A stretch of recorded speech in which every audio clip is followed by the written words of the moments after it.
quando a gente analisa o Mercosul como um todo, que tem uma ampla necessidade de novos produtos, que são economias emergentes, e o acordo ele prevê também uma redução tarifária gradativa, o que vai permitir para que ambos os blocos passem a conhecer as realidades de cada um dos seus respectivos mercados de forma gradativa. Isso é muito importante até para a gente desanuviar um pouco da percepção europeia, muitas vezes errada, sobre práticas de desmatamento ou práticas ambientais, muitas vezes onde o Brasil é taxado. E, no fundo, o que nós queremos é aproximar essas duas culturas e colocar, no caso o Brasil, no mapa da atenção dos europeus. Sensacional. Agora, quando a gente ouve esse histórico e todo esse tempo que demorou para que esse acordo pudesse, de fato, ser assinado, como aconteceu em meados de janeiro, a gente fica muitas vezes se perguntando por que demorou tanto, né? Porque entraram governos, saíram governos, as composições dos países mudaram aqui no Mercosul muitas vezes, na União Europeia também. O que explica essa demora toda? Olha, como você bem colocou, é um conjunto de fatores. Primeiro, foram várias alternâncias de governo, tanto nos países do Mercosul quanto na União Europeia.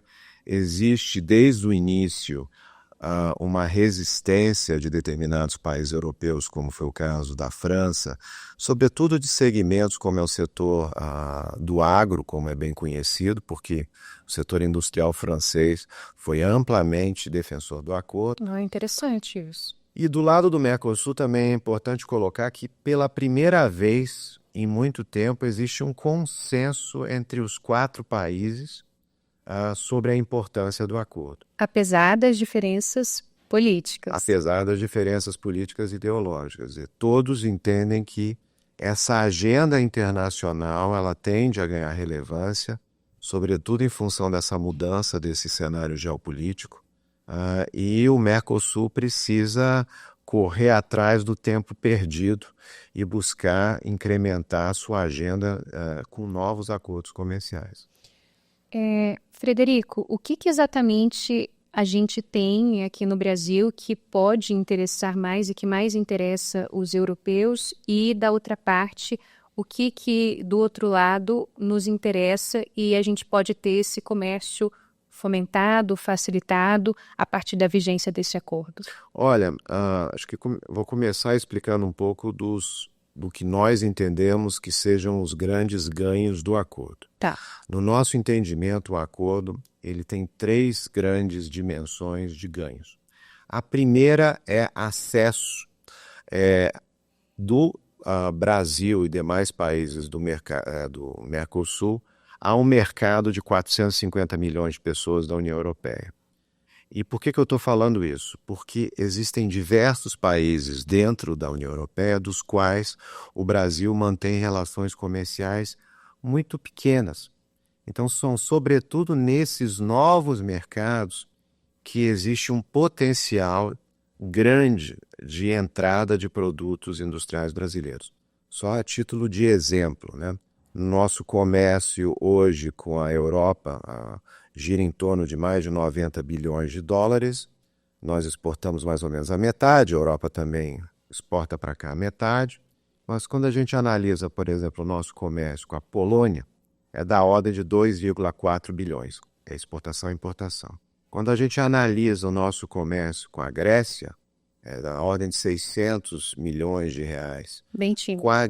Com a Áustria, é em torno de 1,4 bilhões de dólares.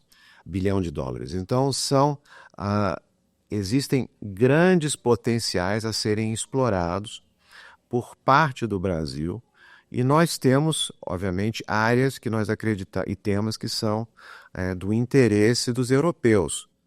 De um lado, toda essa agenda de transição energética, do qual o Brasil já possui uma grande expertise na questão do etanol e, sobretudo, agora nas novas discussões de novas tecnologias e de produtos que vão demandar tecnologias cada vez mais eficientes, menos poluentes, sustentáveis, e a Europa está com uma crise energética já de alguns anos, e o Brasil tem muito a contribuir com isso. Então, isso é um pouco do lado do ganho comercial, né? Como é que a gente pode explorar o acesso a mercado de uma forma amplificada, tendo acesso a consumidores que muitas vezes não conhecem os nossos produtos, sejam agrícolas, sejam agroindustriais, sejam até na área de energia, como eu mencionei. Uhum. E isso é um trabalho que, para dar certo, obviamente, nós vamos precisar ter uma agenda forte de promoção comercial, forte também de preparar as nossas empresas para que elas sejam internacionalizadas. E aqui eu não estou falando apenas das grandes, mas médias e pequenas. Então, esse é um dos grandes ganhos do que o acordo coloca. O segundo, como eu mencionei anteriormente, é sobre a perspectiva de investimentos. Atrair investimentos da Europa para o Brasil e para os países do Mercosul. Como eu falei, a Europa teve um papel histórico no nosso desenvolvimento industrial. Nos últimos anos, se direciona para a China. E a título de exemplo, né, nos últimos 10 anos, a Alemanha investiu no Brasil cerca de 13,6 bilhões de dólares. E aqui isso se traduziu em vários anúncios de novas fábricas do setor automotivo, setor de autopeças, área de mecânica, energia e etc. Apenas no ano de 2025, a Alemanha investiu na China 8 bilhões de dólares, com um crescimento de 55% em relação a 2024. Então, quando, uma vez o acordo assinado e implementado, e já assinado, ele já dá uma sinalização para empresas europeias que os países do Mercosul passam a entrar no radar. E a nossa expectativa, obviamente, é atrair esses investimentos numa perspectiva muito de modernizar os nossos parques industriais. E o terceiro ganho diz respeito à agenda de cooperação científica e tecnológica. Tanto o Brasil quanto os demais países do Mercosul, de um lado, e do outro lado, a Europa, nós temos interesses mútuos em desenvolver, como eu falei, essas tecnologias. Sim. No tema da transição energética, em temas relacionados até a tecnologias até de inteligência artificial, toda essa agenda de minerais críticos que está sendo colocada hoje, como é que vai ser a produção de baterias no futuro, recuperação de baterias também, assim, uma vez que o Brasil é o segundo, detém a segunda maior reserva no mundo. Então, o acordo ele também viabiliza projetos de colaboração mútua e há indicativos que a União Europeia vai colocar recursos fortes para o Brasil.